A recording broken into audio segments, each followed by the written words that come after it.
Lockdown के दौरान हांसी के पुलिस अधीक्षक ने नारनौल क्षेत्र की मंडियों और नाकों का दौरा किया। उन्होंने मंडियों में किसानों और मजदूरों को सोशल डिस्टेंसिंग का पालन करने और मास्क और ग्लव्स का प्रयोग करने की हिदायत दी।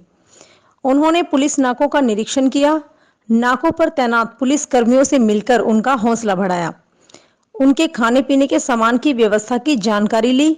तापमान तेजी से बढ़ा है, लेकिन तेज धूप में भी पुलिस के जवानों का मनोबल कम नहीं हुआ है।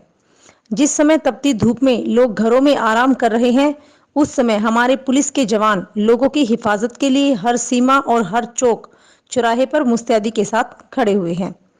हांसी के एसपी लोकेंद्र सिंह ने कहा कि कोरोना वायरस संक्रमण को फैलने से रोकने के लिए केवल एकमात्र उपाय सोशल डिस्टेंसिंग ही है। लॉकडाउन की अनुपालना में किसी प्रकार की लापरवाही या उल्लंघन बर्दाश्त नहीं किया जाएगा। उन्होंने लोगों से अपील करते हुए कहा कि यह लॉकडाउन लोगों की भलाई के लिए है, इसलिए इसकी गंभीरता को समझें और घरों में ही रहें। लोग अनावश्यक रूप से घरों से बाहर रहकर न केवल स्वयं को बल्कि दूसरों को भी खतरे में डाल रहे हैं। यदि कोई व्यक्ति लॉकडाउन के अनुपालन नहीं करता है तो उसके खिलाफ पुलिस द्वारा सख्त कानूनी कार्रवाई अमल में लाई जाएगी।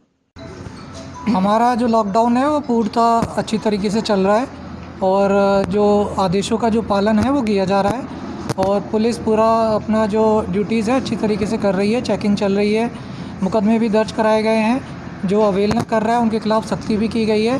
साथ ही साथ जो हमारे गांव के सरपंच हैं, मौजूद लोग हैं, उनका भी पूरा सहयोग मिल रहा है।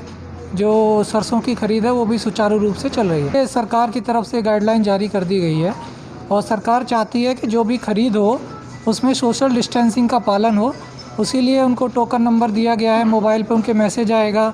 जो नंबर ऑफ़ जो बेचने वाले हैं वो भी फिक्स किए गए हैं कि सुबह की शिफ्ट में इतने आएंगे, शाम को इतने आएंगे। तो ये सारी प्रक्रिया चल रही है और सरसों की खरीद सुचारू रूप से चल रही है और हम पूर्णतः हमें विश्वास है कि जो गेहूं की खरीद भी अच्छी तरीके से चलेगी। पुलिस की ड्यूटीज़ उसमें लगा दी गई हैं ताकि सारा कार्य सुचारू रूप से हो सके और बाकी सारी अधिकारी भी इसमें लगे हुए हैं। आपके खिलाफ़ हमारा अभियान जारी है। राजस्थल में भी हमने रेड कराई थी, पीछे बास में भी कराई थी, सदर थाने में, सभी जगह हमारी रेड जारी हैं। उसमें काफ़ी संख्या में हमने जो लाहन है, कच्ची शराब है, वो सारी बरामद की है और लोगों को गिरफ़्तार भी किया है। अगर अब लॉकडाउन के उल्लंघन में अब करीब 100 मुकदमे हमारे दर्ज हो चुके हैं, जिसमें 150 से ऊपर लोगों को हमने गिरफ़्तार किया है। साथ ही साथ हमने 1000 के करीब चालान किए हैं और 250 से ऊपर हमने गाड़ियाँ इम्पाउंड की हैं।